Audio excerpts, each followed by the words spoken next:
Salut la tribu, j'espère que vous allez bien. Aujourd'hui, on va commencer une série de vidéos qui va vous parler des ratios boursiers. Avec ces ratios-là, vous allez pouvoir identifier rapidement si une entreprise vaut le coup ou pas d'être analysée. En fait, ça paraît pas, mais vous utilisez tous les jours la notion des ratios pour pouvoir comparer en prix s'il est cher ou pas. Par exemple, quand vous allez au supermarché, pour certains produits, vous allez utiliser les ratios prix par unité, ou sinon, par exemple, à la boucherie, vous allez utiliser les ratios prix au kilo.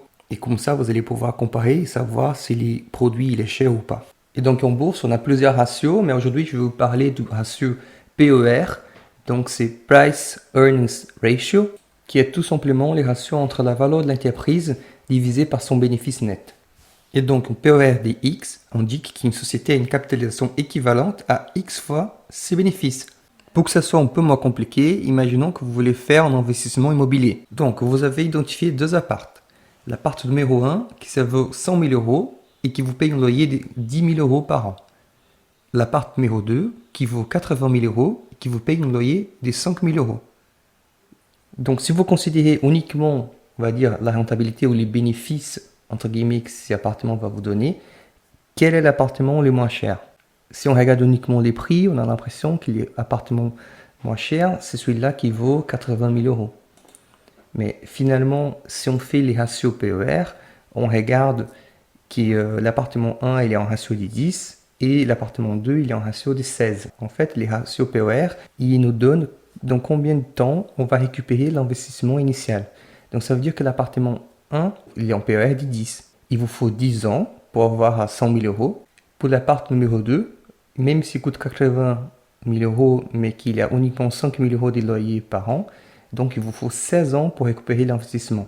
Donc vous voyez que l'appartement numéro 2, même s'il vaut 80 000 euros, finalement, par rapport au PER, il est plus cher que l'appartement à 100 000 euros. Maintenant, en bourse, c'est la même chose.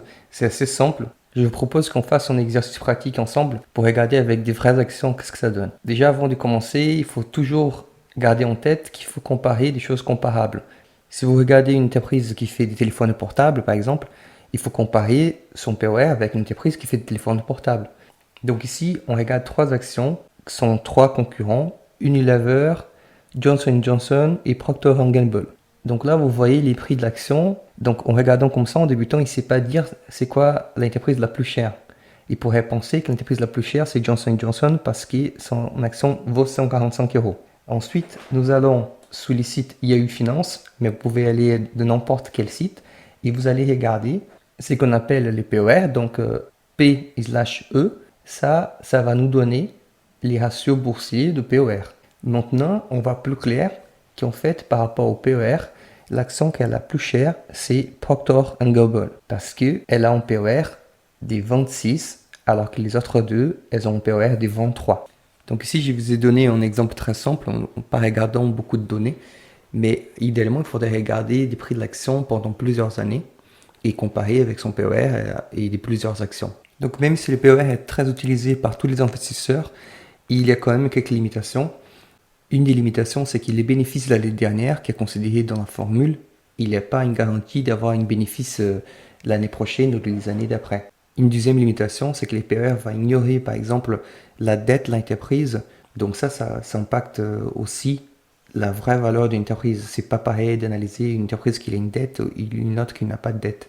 Malgré ça, ça reste un ratio très utilisé et très simple à appliquer.